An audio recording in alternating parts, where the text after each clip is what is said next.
I was in college once and I was standing on stage and I had prepped the whole night for a presentation. And I remember going up on stage and I said, good, good, good. And that was it.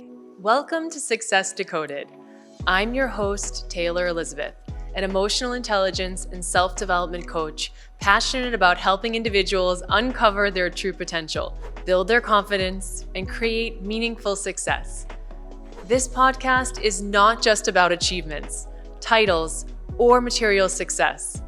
It's about exploring the deeper, often overlooked factors that contribute to extraordinary accomplishments. In each episode, I sit down with inspiring individuals from a variety of backgrounds to uncover their choices, habits, and mindsets that have shaped their journeys. Together, we explore the story behind the success, diving into resilience, emotional growth, curiosity, and other essential elements that often go unnoticed, but are crucial to living a truly fulfilled and impactful life. Get ready to decode the real keys to success, and let's embark on this enlightening conversation together.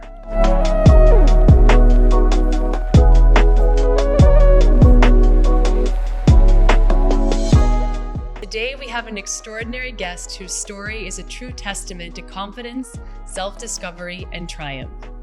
Sohini Rohra is a counseling psychologist, best-selling author of Cancelled to Crowned and Miss India Earth 2023. In this episode, we're diving deep into Sohini's journey from overcoming the challenges of stuttering and shyness to finding her voice, both figuratively and literally. We'll explore how grief shaped her perspective, how psychology became her guiding light, and how she's teaching others to embrace their own strength. Join me as we decode Sohini's inspiring path to success and uncover the valuable lessons she's learned along the way. Thank you so much for being here today. Thank you for having me. Thank you and welcome to Success Decoded, where we talk about the real meaning behind success. So how we decode success. And when I was so inspired by everything that you have achieved and done in your life, and with such beauty and grace, you being in, or at least having been Miss World and having that wonderful success in that industry, it makes me think about the saying that I love, which is, if you see another woman and her crown is slightly askew, fix it. Don't let the world know that you have done so, right? Beautiful. I love this one. Beautiful, because it talks about grace and it talks about really empowering or giving power to other women and how that really gives us power. So welcome to the program. Thank you so much for having me. This is going to be incredibly insightful, everyone. Okay, so please. So what I love to talk about first with all of my guests is this concept of elegant virtues. So when we talk about the inner qualities that resonate really with us, and we embrace them, in this podcast, we ask all of our guests, what is that inner quality? What is the most elegant virtue you think that someone can possess? Self-awareness. Amazing. I think that we give who we are, right? We also give what we are. Yeah. And when we are completely connected to our truest versions and our core values, then we can give truth, kindness. Yeah. So for me, it's being completely connected to the self. Yeah, that's amazing. Self-awareness is everything. As an emotional intelligence coach, you have to have it. You have to have self-awareness absolutely. In order to get through the consciousness and then the change, any change you want to have.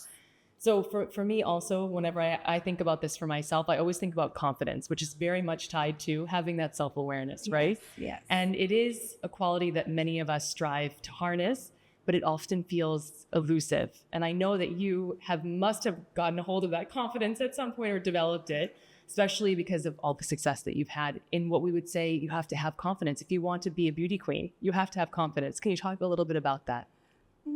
I think confidence is a journey. I can't say I'm completely confident. I am consistently working on staying confident. When I find myself losing my way, questioning myself, questioning faith, is where self-awareness comes in. Then you start reworking. Why am I losing confidence? What conditioning has come up? What am I saying to myself? What are my triggers? Why am I going through this phase where I'm questioning myself and everything around me? And you rework. So I can't say that I am always confident. I am always working towards staying confident. it eventually boils down to, for me, it's pen on paper. When I lose my confidence, I start writing. And when I write, I'm able to see my thoughts. Is this through journaling, or is this through just reflection, or when you want to get your words out, like your words are stuck within you and you want to get them out? Which way are you using that tool? I use it to see my mind. Even when I pray, I say, "Dear God, Okay. thank you. Yeah, amazing. This is what I'm fearing. This is what I need. This is what I'm feeling. Help me." Yeah. And now I can see my thoughts. There's so much clarity in what I'm seeing. So then I can understand my why. I can understand what to do, where to head, realign with my goals, recenter, have faith again. Yes, amazing. So it's always pen on paper for me. Yeah, and seeing them is so important. I think also reflecting on those are so important as well, because sometimes the answer to those things, they come spiritually, they come through a divine intervention, divine direction. They also come from a self-realization, right? Absolutely. That we have it within ourselves. Yes. Everything starts from within ourselves, right? Ourselves, Absolutely. Yes. And I know you must have really channeled that in transitioning from what I believe in some interviews that you've given in some podcasts, is that shyness was definitely something that you struggled with. I think it had something to do with a list that you initially had in your life. Stammer. Stammer. A severe clinical stammer. Okay, amazing. Will you talk a little bit about that? Because I know there are people out there, because there are so many people that I coach.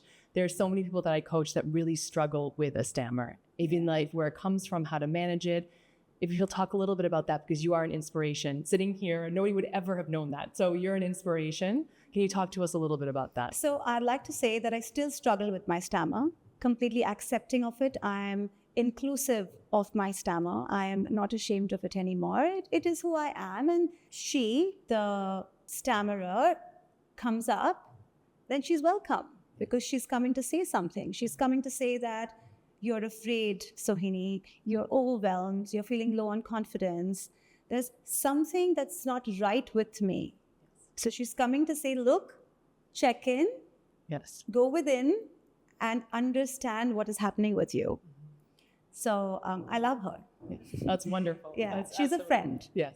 And as a child, I severely stammered. I couldn't say my own name. I would skip my snack break in school because I had to go and buy. Yes, I remember. Buy my snacks, and then I would take that money, lie to my parents, take a public bus home. Because in the school bus, they teased me. Yeah, sure. And so it's been lonely as my childhood. I have struggled to communicate my feelings and my emotions. And if I'm afraid to communicate what I'm feeling, then I'm most definitely afraid to see what I'm feeling. Because now I know what I'm feeling, so now I have to say what I'm feeling. Yeah. So I didn't only shy away from people, I shied away from myself. Yes. And I think when for example, you said that she's there. When you start, when the stutter comes back, for example, she's there telling you something. I think that is such an amazing awareness and realization. I mean, you've been through this journey, so it's wonderful you come out with that. And I think that really would help a lot of people when something comes up that's uncomfortable. I know reading in your book that you were saying that it was something that you just suppressed, that you didn't want to necessarily confront. But it's usually that pain. It's as Rumi says, the wound is where the light enters you, Absolutely. Right? So you have to look within the wound. So now to be able to sit comfortably with her and realize that she is very much a part of you and your journey. And more importantly, she's like she's telling you something. She's almost like a guru of your own self, telling yourself something. Absolutely. And so, I actually have a photo on my desk of when I'm probably like 3 years old. And I'm holding this puppy and I'm like in love with this puppy. I don't even know whose puppy it is at this point. And I remember I look at that and every time I think where I'm starting to doubt myself or I'm starting to talk away about myself that I don't like, I look at that photo and remember myself that I would never speak to her that way. She visually reminds me of the times when I'm actually not being true to myself. That is so beautiful. It's and I realized that how impactful that photo is to me. So really sitting with yourself and reminding yourself that she's actually telling you something and that she's welcome and you love her. Be kind to yourself. Be kind to yourself. It's huge. Be gentle, absolutely tender. Yes, exactly. So I love the way that you've raised awareness around the idea that empowerment isn't something we seek externally. So talking about the internal here, that it's something that we cultivate within ourselves, right? So awareness and knowing that you're empowered. How did you really cultivate and develop that within yourself? I struggle with the word empowerment. I use it often, because it's required, but I struggle with it because when you are striving towards empowerment, you're seeking external help. You're seeking for someone to come and empower you. Yes. Okay? But power is the father of empowerment. So you need a powerful person to come and empower you. But when we realize that what we truly have is our own inner power, Yes. that's when you truly shine, because now I don't need you to come and empower me. Now I'm a powerful woman who's coming to you for assistance. Yes. Who's coming to you for help. Yes. And for more. Yes. Right? And your inner power then doesn't make you unempowered or weak because I'm reaching out to you. Yes. I think it takes a lot of trust of self. That's something I was thinking about, that question of being empowered versus powerful. And I asked myself, do I think that I am powerful? And I'm like, I've actually never thought about that before. I've never felt not empowered. I've always felt that I was empowered to do things. I've always felt, I have wonderful parents. And I know can't wait to talk about your parents, because reading about them in the book, they seem amazing. But I've always felt empowered in what I'm doing. I always feel very much that I could do whatever I wanted to achieve. Do I feel powerful? And I thought, what's missing in reframing that for myself? And I thought, I have to really trust myself, and I maybe need to trust myself more. So you've given me more power, and asking myself, I need to trust myself a little bit more, trust myself in that power. So thank you for that. How do you trust yourself in your power? How do I trust myself? Yeah.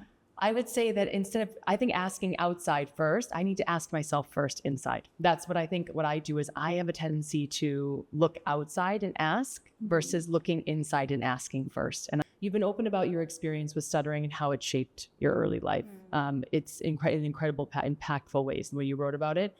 I can only imagine the challenges that came with navigating a world that often expects perfection, and especially perfection in communication, which is really important, because you can look a certain way, but at a certain point, you have to communicate. Even though we do communicate non-verbally a lot, there has to be words, right? So what are some pivotal moments of realization that helped you turn this challenge into a strength? I was in college once, and I was standing on stage, and I had prepped the whole night for a presentation. And I remember going up on stage, and I said, good, good, and that was it. Good. And I left. And my professor then took my work, checked it, gave me my scores, gave me a distinction out of mercy for me. And I think more than being humiliated and going off stage, what bothered me was the fact that I got a mercy score. I didn't deserve it. No. And for me, I was like, that's the end of playing victim. Now I have to fix this. And the moment I decided, I came across a therapist speech therapist, who told me that I lack faith. And I need to trust myself to be okay. I need to trust the divine. I need to trust the therapist. And I need to trust the person who I'm speaking to be empathetic enough to hear me out. Yes. And even if they're not, I need to come from the mindset that they are kind. Yes. And I think that changed for me. And immediately after that, I found the art of living. I met my guru, Yes. Sri Ravi Shankarji, who's my anchor, my strength. His path is beautiful, very holistic. I came across a director who wanted to shoot an ad with me. So it just changed for me. I don't know where that man is, but really, I bless him and thank him from the bottom of my heart for introducing me to the concept of faith. And that just changed my entire world around. Yes. And non-resistance. Don't resist that. I think all these different things that unfold in our life, and at least in my experience, when I resist things, when I try to take control, when I doubt, when I overthink, when I go through all these processes, when I actually resist, I'm resisting. Yeah. If I just if you allow the trust, if you look within yourself, if you allow the help. Yeah. And for example, your guru and your therapist and your own self and your own experience, if you trust, some people say this is trusting the process, right? I like to say, what I say in my mantra is, I tell myself, I'm welcome, I'm open, and I'm receptive to whatever is divinely made for me. So whatever is made, it will come. And I allow myself to let everything else go and allow that to come. So do you see how much control that gives you? Yeah, it does. The power. You're actually giving in to the process, Yes, exactly. letting go of complete control, Yes. and in turn feeling a complete sense of control. Exactly. Yeah, exactly. It is. Yeah. It is exactly when you say, your intellect is meeting your intuition or your faith. It's exactly those two things. Yes. I do have a question about one specifically when it came to your journey. Could you speak to me a little bit about, because one of the things I found so impactful from your book was about your relationship with your uncle and how incredibly inspiring he is. From what I see, almost like a mirror of your journey in a way, even though I believe he had cerebral palsy, if I'm not mistaken. Yes.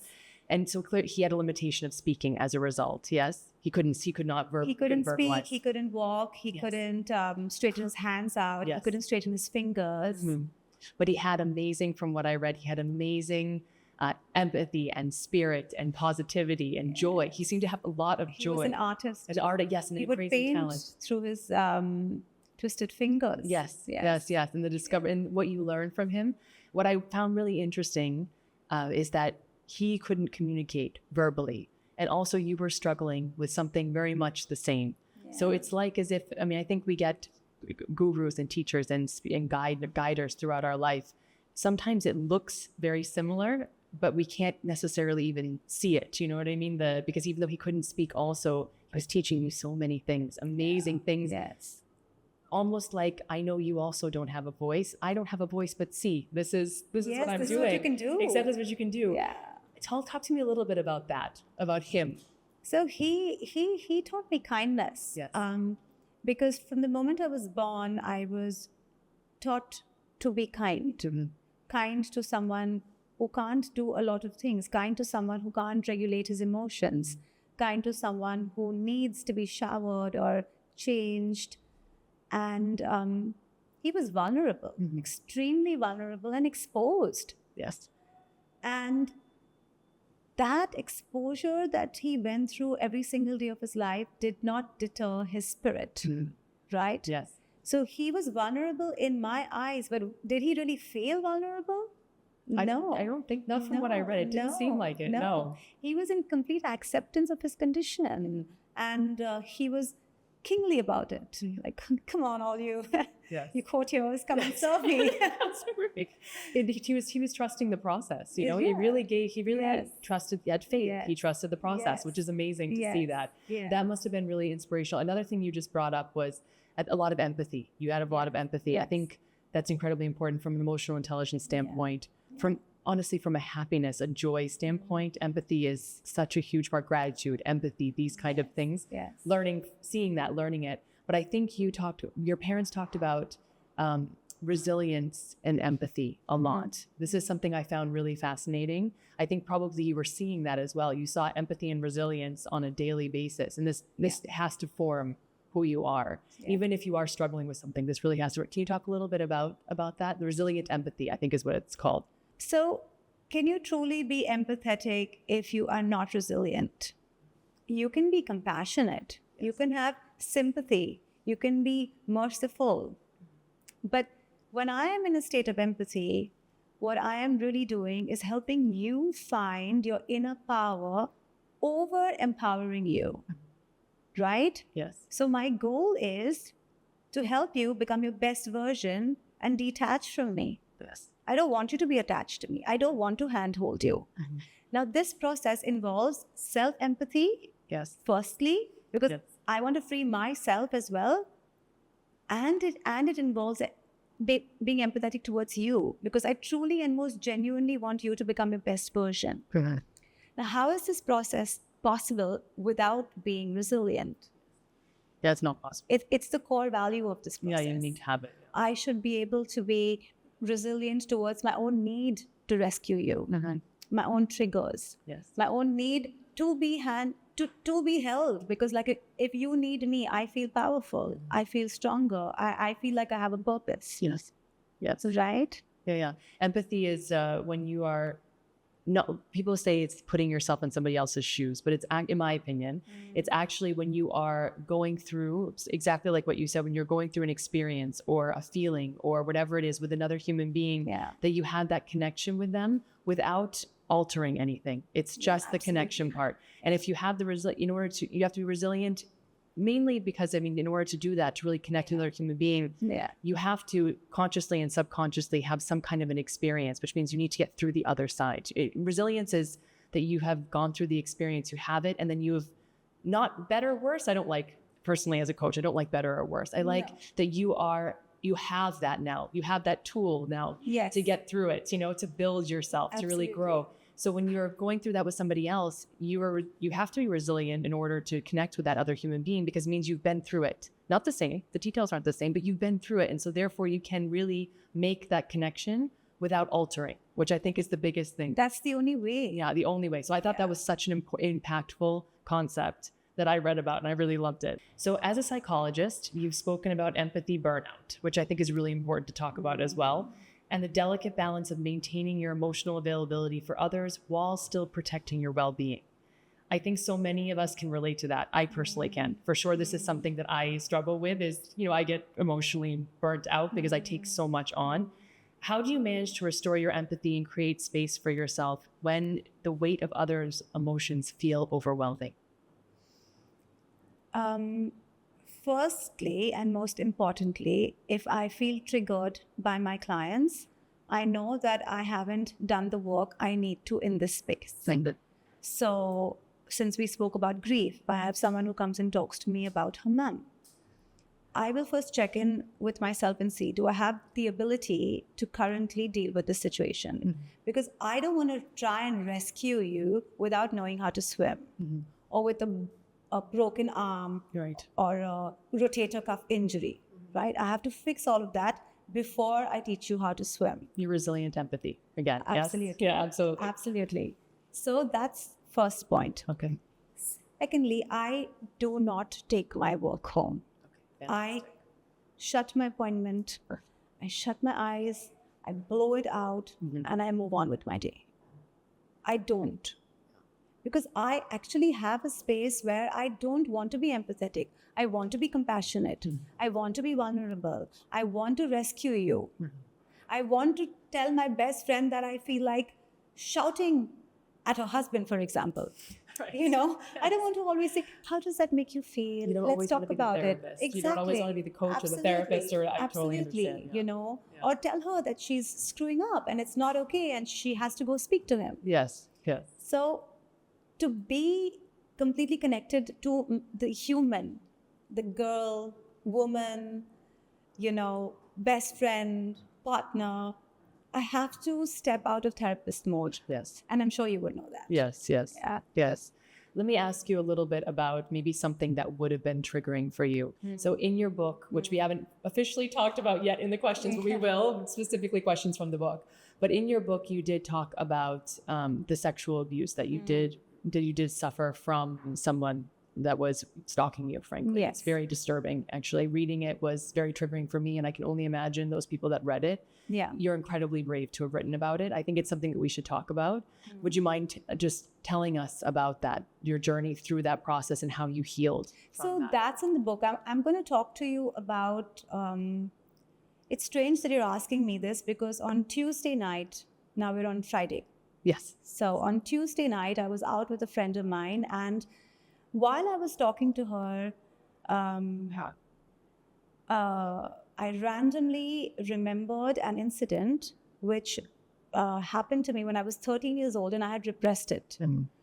And it's taking a lot of courage to speak about it right now, honestly. Heart rate's going up. But I escaped being raped by an older boy, and the incident was gruesome and very painful.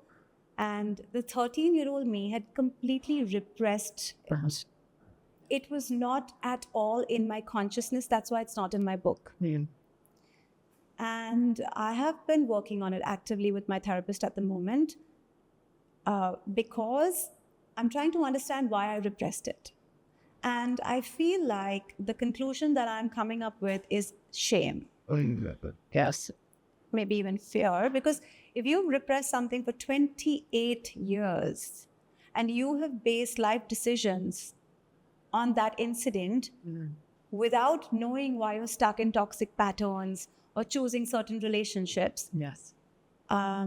You have to work on it. Yes.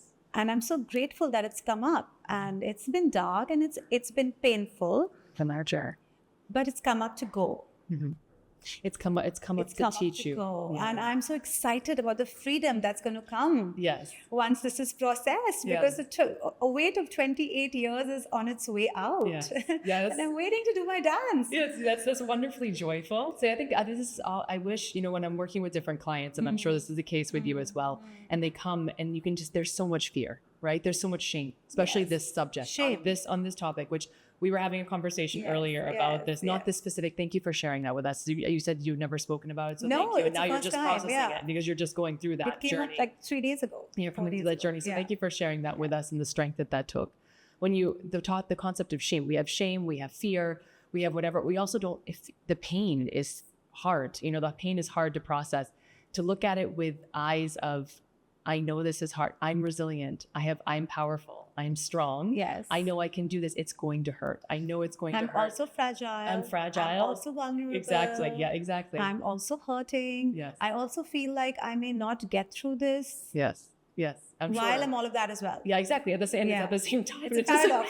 Sometimes it's like, what do I feel like today? Let's see which one comes up, Yeah. But to look at it with a joyful lens, though, or at least being able to at times, I think is so resourceful for so many people to hear. You can, because there will be moments where you look at it, that is an option. I don't know if people know that is an option, to look at it in a joy. If you've healed enough, or if you can try to heal when you are healed, or when I am forever really healed. But we're joining we're on the journey of healing. Yeah. You have the ability to look at it with joy, like something amazing is coming after this, not like, oh, I just want to feel better, or I just want to forget about it, or I can't move forward because I'm in paralysis. That happens also. Yeah. But but there's actual joy in it, because this is going to not unravel me necessarily, or it might, but besides that, it may actually bring me so much closure, like healing, joy, happiness, So to hear you talk about that is inspirational, really. And I know it's going to be so inspirational for other people.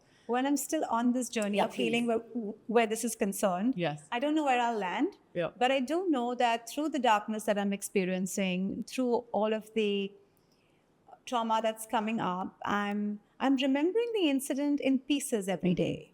So as it's unfolding, the pain's also reducing. Yes, I can imagine.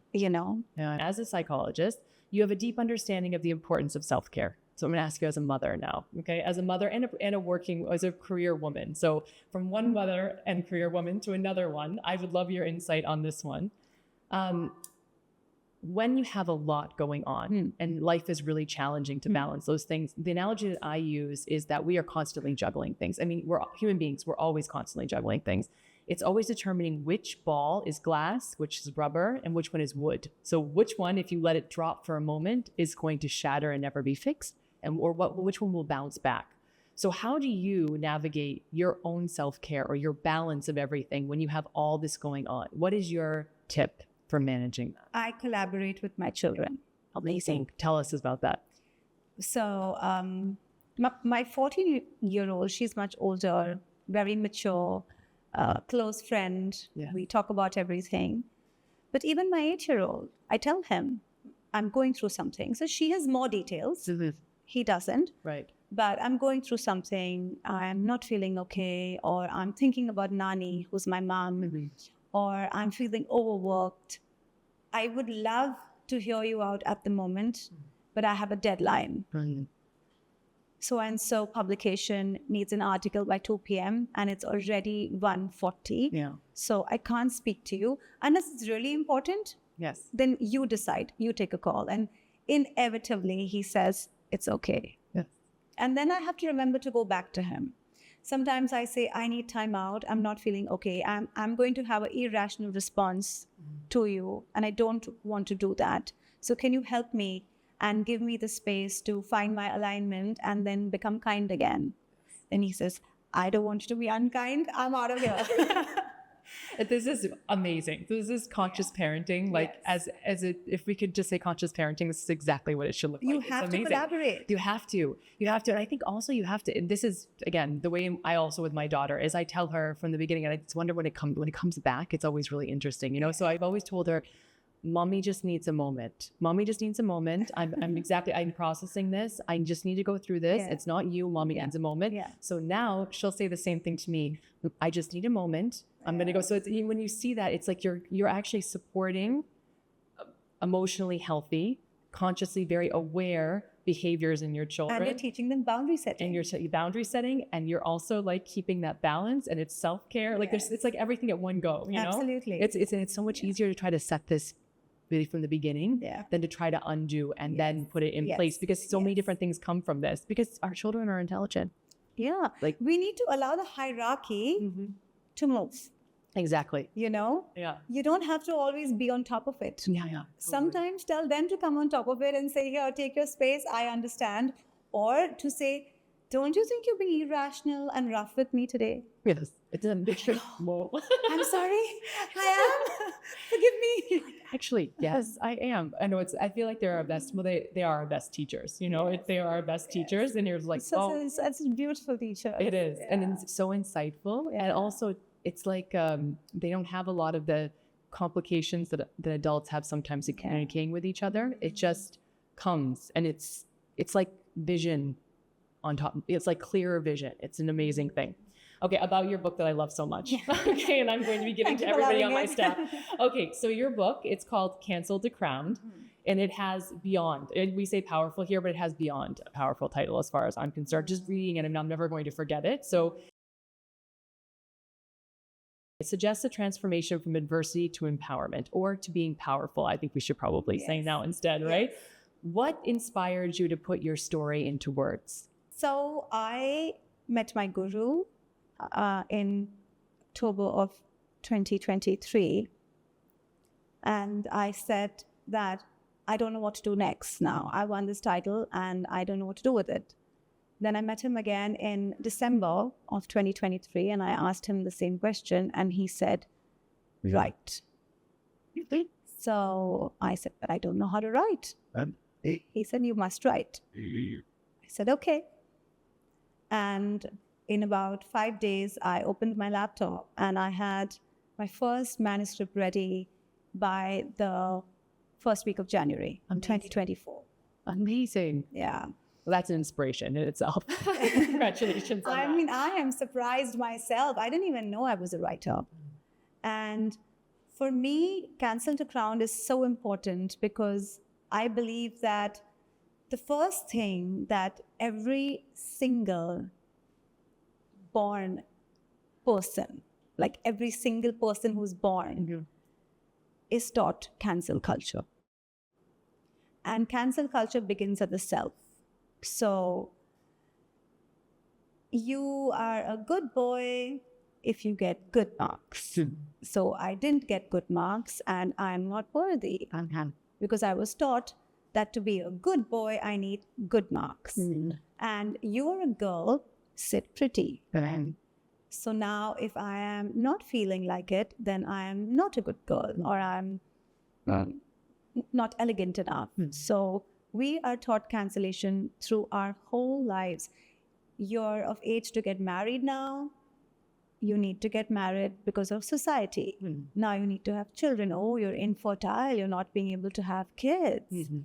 So it is a part of our core values, unfortunately. Yes. So either we are cancelling ourselves, we're cancelling our children, or society is cancelling us. So what I'm trying to say through the book is that you are crowned, period. Look at that 2-year-old boy in a diaper walking around. Pot belly. Food all over his mouth.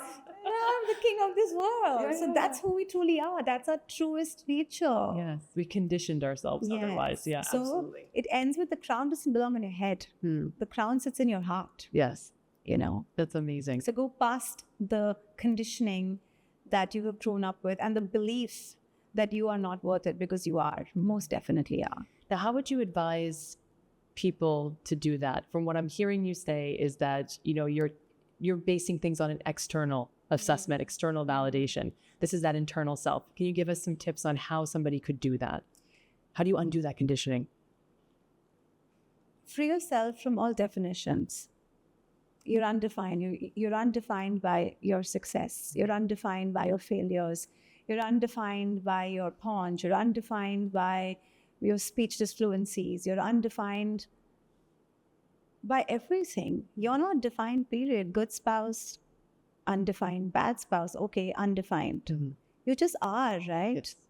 Because sometimes you're good and sometimes you're bad. So what's really defining you? Good and bad are words I don't like, but I'm just using them for I the understand. purpose of communication. Sometimes you're this and sometimes you're that. Yeah. But you're not only that, right? Exactly. So what defines you? Yeah. That space in between. And that's just you. Yes. I am David. Do I want to get Botox done? Yes. Why do you want to get it done? Because you're defined by your beauty, or just because you are? Yeah, you know? Or you like it. If that's what if that's what yeah. you truly like, Yeah. whatever that is, okay. If it's resonating. You also talk about something in the book briefly, is about the importance and the meaning of the tattoo that you have. If you'll talk to us a little bit about that, I would love to know more about that. So this tattoo, yes, for me, it talks about faith. I had an episode when my mom was she was 19 kilos because of throat cancer. She couldn't speak. And we went through something and we thought that she was passing. And I stayed there for 3 days with her, and I was sleeping on the couch one day and I had a dream, and it was I was saying something out loud and my brother woke me up, and the dream kept saying, I'm here, I'm here, I'm here, I'm here. And I was like, I'm here, I'm here, I'm here. Oh, have goosebumps. And I woke up and suddenly she walks out of the room and looks at both of us and says, go back home. And she was so firm in her expression, like, go back to your kids, you go back to your wife, like, get out of here, you two, it's been 3 days. And I left home and I came back to my home, and I was standing at my balcony, and my entire security team in my building was looking up into the sky, and there was a big red balloon that was flying down. And I said, oh, what's that? And it came into my window. And when I took it, it said, I'm here. No, that's amazing. Yeah. Well, it's when you get that gives me goosebumps thinking about it. That's so amazing. This reminds me to always be in a state of faith and never forget that I am here and the divine is here. Yes. You know, and also it is a balance between male and female. I never want to be influenced by patriarchy. Okay. I want to be able to look at man and woman, powerful or not, eye to eye. Yes. Yes. Human to human. Human to human. Human to human. Absolutely. Yeah. I think this is as human beings, we always frame things. Hierarchy and patriarchy. Yeah, exactly. We always frame things in many different ways. Different filters, heart to heart. Exactly. Yeah. So let's just make it human to human. Yeah. One of the things I live by, one of my mantra also is that I meet you where you are, not where I expect you to be, not where I want you to be, not where I expect you to be, but where you actually are. And that is heart to heart, human to human, soul to soul. That is so beautiful. Yeah, thank you. This is something we were talking before, we were getting to know each other, and we were talking about our past, and then working all over the world in all these different cultures where I didn't speak the language with other people. It was always with translators most of the time. I think one of the things I learned the most, and what was something I always believed in, and it was so strong, was that you meet people where they are, their heart, where human being to human being, because there's so much magic there, and that's so much beauty there. Everything falls away from that, and you can see the other human being. This is where everything, really starts. So I think that this has always been my mantra. And as I get older, the more I think about it, the more I'm like, this is actually a good one that I started. It's a great mantra. I'm taking this back with me. Thank you. Please, good. I'm glad. Take it. Because you should meet them where they are, not where you want them to be, because those are all your conditioning, all your frames. It's human to human always. We were talking about your guru a little bit. Yeah. When you were asking about advice that he had given you, and direction, he said to write the book. You need to write your book. Correct. Did you also consult him when you got into pageantry? I did. Okay, tell me about that. Please tell me about the whole journey of the pageantry, because I think the India audience, but the audience globally may have a different perspective on this, and I want them to hear from you about this, because I think you're about to like change minds and mindsets on this. So please tell us. I decided I was at a point in my life where I was not doing okay, and I needed more, and I wanted more professional growth. My personal life was struggling. I was generally struggling. And when I was looking to see what I can do now to grow and take that jump, is when I just came across a story on Instagram that said, to be the next Mrs. India, why don't you fill this form? And I filled it. And he came into town that same week, you know, how life works. Yes. So I said, can I? So he said, yes. And I said, yay, thank you. And we started our training, all of it happened, and I won a Mrs. India Earth. Fantastic. Sure. For me, then I wanted to use the platform to grow a stronger, louder voice in the mental health space. Mm-hmm. And I didn't know how to do it, right? So now I won. And when I won, I remember I was excited, extremely happy about it. And I came home and I was looking at the crown and I burst out crying. And I felt so incomplete because I said, okay, now I have this crown, but what does it mean to me? Yes. Yes. I'm not just a queen. I need more. Yes. And it's not about being a queen. And I was so sad and I kept diving deeper and deeper. And then I was pushing my Instagram handle. I was doing this, I was doing that. And I was searching for meaning so desperately because I ran after the crown. I got the crown, but now what? Mm-hmm. And for me, it taught me that no external victory is going to make you happy. That is amazing. That we should frame. That Yes. 100%. Absolutely. Because here I'm looking at a picture of myself with this big, beautiful crown on my head. And this press conference is happening and everyone's like, wow, wow, wow. And I'm like, no, I don't feel wow. Yes. And what more than a diamond-crusted crown, right? Right. So that learning then took me into a whole other space of how do I go deeper within and what is it that I truly and really want to do. And that's how this book journey began. Wow, it's amazing. This, I think what you just said about when anything external to validate something that's not quite whole in self, Yes. right? That's not quite healed in self. Yeah. Just like when you were speaking before about the earlier version of yourself when she comes back, when the stammerer comes back, that you love her and she's telling you something. Yes. Just like this, you felt disconnect. I think this is something everybody can relate to for sure. Yeah. Where you feel like you've achieved something, but it doesn't feel like you thought it was going to feel. You feel like you got the victory, but then it's empty. You know, it doesn't. Absolutely. It's at those moments to lean into it and say, you know what do I need to heal here? What do I need to work on? That is really important and huge. I think that's always an option. Sometimes I think we just sit with it and just say, okay, I'm disappointed. Or I have this expectation it wasn't met, or there's something, and we don't really delve into it because it's uncomfortable, right? Yeah. But you dove really into it. But give it labels. Give it labels. Yes. Like I don't like to label myself. I am not a stammerer. I am a woman who stammers when she's overwhelmed. Yes. But that girl who comes knocking at my door, I call her the stammerer. Okay. Yeah. Amazing. Because she's coming with purpose. Yes. Yes. Right? So if labels are used effectively, they can be great tools. Yes. Yes. If they are used to give you power in an empowering healthy way. in a healthy way, then yes, they are. Beautiful. Okay. So now the fun segment. Okay. The rapid fire. Okay. So if not canceled to crowned, what alternative title would you give your book? I am. Amazing. What's the biggest misconception people have about psychologists? That you need to be crazy to come to one. If you're born, you need a psychologist. Yes. I need a psychologist. Yes. Yes. I mean, every coach should have a coach. Yes. Every psychologist should have a psychologist. Every coach should also have a psychologist. As far as I'm concerned. I mean, everybody should have one. Every psychologist needs a coach. Exactly. Everybody needs something. So no, absolutely. Don't put up your own barriers to that. Your mantra for staying grounded during tough times. I believe. Fantastic. Your favorite quick stress relief activity. Inhale. Great. I'm going to take that one. The best piece of advice you've ever received and who gave it to you? Just give in. Just give in. I feel like I may have given it to myself. Okay. Amazing.